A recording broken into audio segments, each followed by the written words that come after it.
بسم الله الرحمن الرحيم. اللهم صل وسلم وزد وبارك على سيدنا محمد وعلى آله وصحبه وسلم أجمعين. النهاردة هنعمل مع بعض كده حالة بسيط. لما لقينا كده بالليل قاعدين في الجو البرد ده عايزين ناكل حاجة تكون بسيطة كده وسريعة مع الشاي أو مع الشاي واللبن أو كده. ده ممكن نقوم نعملها في 10 دقايق، وهنشوف مع بعض ازاي. مقاديرها سهلة وبسيطة وموجودة عندنا في البيت. ده هنعمل كده بسكوت بصوص الشوكولاتة بطريقه حلوه كده ان شاء الله. تابعوا الفيديو معايا للاخر عشان تشوفوا هنعمل الطريقه دي ازاي. هي شبه الكيكه كده تقريبا، يعني ممكن نقول عليها برضو كيكه البسكوت. عندنا ده بسكوت ساده، اي نوع بسكوت ساده بس يكون ما يكونش فيه زبده كتير او سمنه كتير. عايزاه يكون من اللي هو ده بتاع الاطفال ده اللي ماسك نفسه كده، ما يكونش من اللي هو الدايب القوي. وعندنا هنا دي كوبايه كبيره شويه كده لبن، مج لبن. وعندي نص كوبايه كاكاو خام من غير سكر، نشا هناخد منها معلقه كده تقريبا، وسكر طبعا على حسب الرغبه، على حسب احنا ما بنحب. هنبدا مع بعض كده. بسم الله. هنجيب بوله كده ناشفه فاضيه. جبت بوله ناشفه كده ومتاكده كويس قوي ان هي ناشفه ما فيش فيها ميه خالص، وهبتدي اكسر فيها البسكوت بتاعي، يعني حتت مش صغيره قوي، لانه طبعا هنعمل الصوص كده بطريقه حلوه برضو. صوص سخن على البوتاجاز، صوص شوكولاته، وهنحطه عليها. فعايزينه البسكوت يعني لما يشرب منه ما يدوبش، عايزاه يبقى قطعه كده جوه صوص الشوكولاته.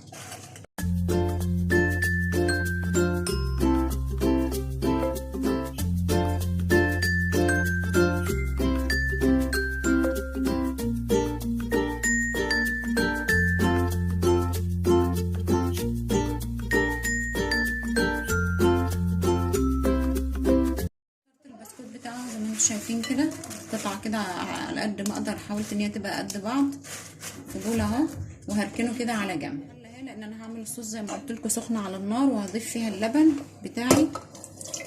بسم الله الرحمن الرحيم. هحاول اعمل المقادير كلها اقلبها على البارد، وهحط الكاكاو. ممكن ما احطش الكاكاو كله، يعني مش هحتاج الكاكاو ده كله لان دي اكتر من نص كوبايه. وهحط السكر بتاعي برضو، مش هزود برضو، ولو احتجت ممكن اضيف تاني هدوقه. ولو احتاج سكر ممكن ازود له تاني. وهقلب ادوب كده السكر، وهدوب الكاكاو بتاعي. زي ما قلت لكم الكاكاو بتاعي كاكاو خام مفيش فيه سكر، بيدي طعم حلو وبيدي لون حلو قوي للكيكه بتاعت البسكوت بتاعتي. وهضيف برضو معلقه النشا. عندي برضو معلقه النشا، يعني ما كترش نشا قوي علشان ما يمسكش عندي جامد، انا مش عايزاه يمسك قوي. وهقلب، وهروح بقى على النار وهفضل اقلب كده ما اسيبوش علشان ما يلزقش عندي وما يتحرقش او يشيط او كده. هفضل اقلب كده على النار لحد ما القوام بتاعي يتقل شويه، وهنشوف هنحطه له ايه وهو على النار. حطيت الحله بتاعتي بكل المكونات بتاعتها على النار، وزي ما قلت لكم هقلب على طول باستمرار ما اسيبوش خالص. الحله بتاعتي دي ستيل، فدرجه الحراره بتاعتها بتبقى عاليه شويه عن الحلل التانية او الانواع التانية. فهدي النار عليها قوي، ما اخليش النار تكون عاليه قوي، علشان طبعا درجه الحراره فيها بتبقى عاليه زياده فما يتحرقش عندي. اللي وصل معايا لحد هنا وعجبه الفيديو يعمل لايك ويشترك في القناه ويفعل الجرس عشان توصلكوا اشعاراتي وفيديوهاتي. هقلب كده لحد ما اوصل للسمك اللي انا عايزاه، وهدوق زي ما قلت لكم السكر. لو احتاج سكر هحط له سكر.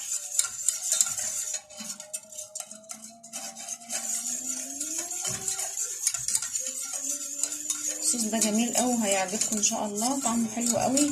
بس اهم حاجه ان احنا نختار نوعيه الكاكاو الحلوه، نجيب نوعيه كاكاو حلوه، خصوصا في الوصفات اللي بتكون زي دي اللي معتمده اصلا اساسا على الكاكاو في الوصفه كلها. فلازم يكون الكاكاو نوعيته حلوه. وساعه ما الاقيه كده بدا يغلي ويتقل معايا زي ما انا عايزه، بضيف له هنا معلقه صغيره زبده. الزبده بتاعتي انا متلجاها في الفريزر، فهحطها كده واقلب لما تدوب. الزبده دي ممكن نستغنى عنها ونحط معلقه عسل نحل، او ممكن نحط معلقه عسل جلوكوز. انا بحطها علشان بتدي لمعان للصوص وبتديله برضو طعم حلو. فاي 3 حاجات من اي حاجه من ال3 حاجات اللي انا قلت عليهم دول ممكن نضيفهم. يعني اللي ما عندوش زبده ما يقولش لا ما عنديش مش هعمل، لو عندك معلقه عسل نحل حطيها، عندك عسل جلوكوز حطي، مفيش مشكله. شويه زيت، اي حاجه بس تدي للصوص لمعه بس وطعم وخلاص. الزبده بتاعتي دابت اهي. انا طبعا زي ما قلت لكم موطيه النار خالص علشان الصوص بتاعي ما يتحرقش.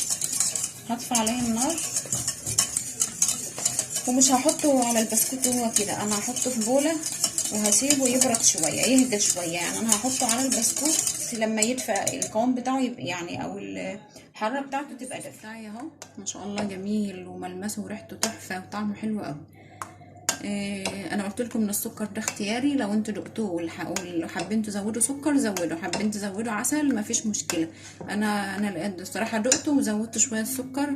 العيال قالوا لي لا زودوا شويه سكر، لان نوعيه البسكوت اللي انا مستعملاها مفيش فيها سكر كتير، فزودت الصوص بتاعي شويه سكر. هبتدي بقى ان انا اجيب البسكوت بتاعي اهو اللي انا كسرته، وهضيف عليه الصوص بتاعي. مش هضيفه كله، انا هضيف شويه بشويه واشوف البسكوت هيحتاج تاني ولا لا، علشان لو فاض عندي بستعمله في حاجات تانية. ده صوص شوكولاتة، ممكن تغلفي بيه تورتة، تستعمليه في تزيين تورتة زي ما انا قلت لكم، تعمليه يعني بيستعمل في وصفات كتير قوي صوص الشوكولاتة. في الدوناتس بيتحط على وش الدوناتس، اي معجنات بتستخدموا لها صوص شوكولاتة ده حلو قوي تستعملوه فيها. انا هضيف كمان شويه.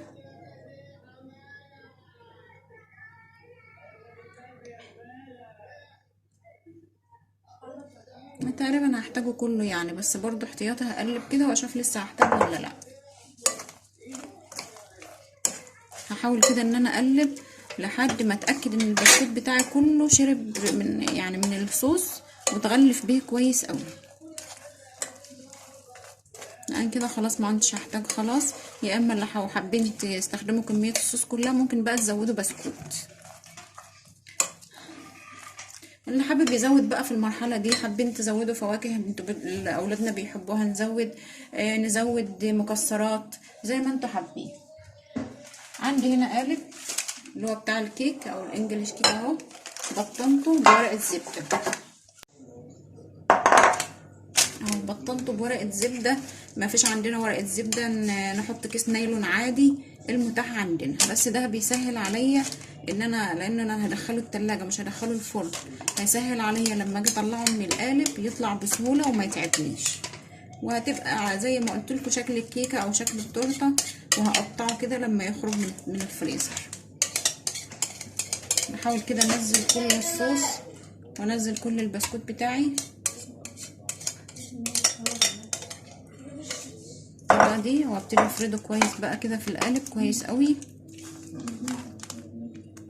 وعشان اخرج منه الهواء او اي حاجه او اي فراغات كده املاها كويس، علشان لما اقطعه يتقطع عندي كويس، او اقلبه يتقلب كويس ويتقطع ميبقاش فيه فراغات ولا يبقى فيه حاجات كده تتهرج مني ولا حاجه. القالب اهو اخد الكميه كلها ما شاء الله عنده مظبوطه وكويسه قوي. انا قلت لكم سبت الصوص لما برد شويه، ما حطيتوش هو سخن قوي عشان ما يبوظش البسكوت عندي ويبقى طعمه مش حلو. هغطي كده القالب بتاعي. طبعا الجوانت بتاعي بقى كله شوكولاته، مش مشكله بقى، انتوا عارفين ان احنا بنشتغل مع بعض في الشوكولاته اهو. هقفل كده كويس على القالب بتاعي كده. ممكن اقصقص الزيادات بتاعه الورق دي وممكن اتنها كده مفيش مشكله.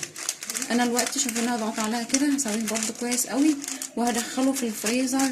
ممكن لو انا عاملاها بالليل، الوقت انا عاملاها بالليل، ممكن اسيبه للصبح، او يعني هو محتاج بس في الفريزر ساعة او ساعتين لحد بس ما يبرد ويتماسك مع بعض كويس قوي. وهوريلكم بقى في الاخر ان شاء الله شكله ازاي وهقطعه ازاي وطريقه تقديمه. ولو عجبكم الفيديو يا ريت تشتركوا في القناه وما تخرجوش غير ما تعملوا لايك للفيديو وفعلوا الجرس، وقولوا لي اي وصفه من وصفات عجبتكم وحابين نعمل لكم اي وصفه حلوه حادق، اي وصفه حابينها قولوا انا هعملها لكم ان شاء الله.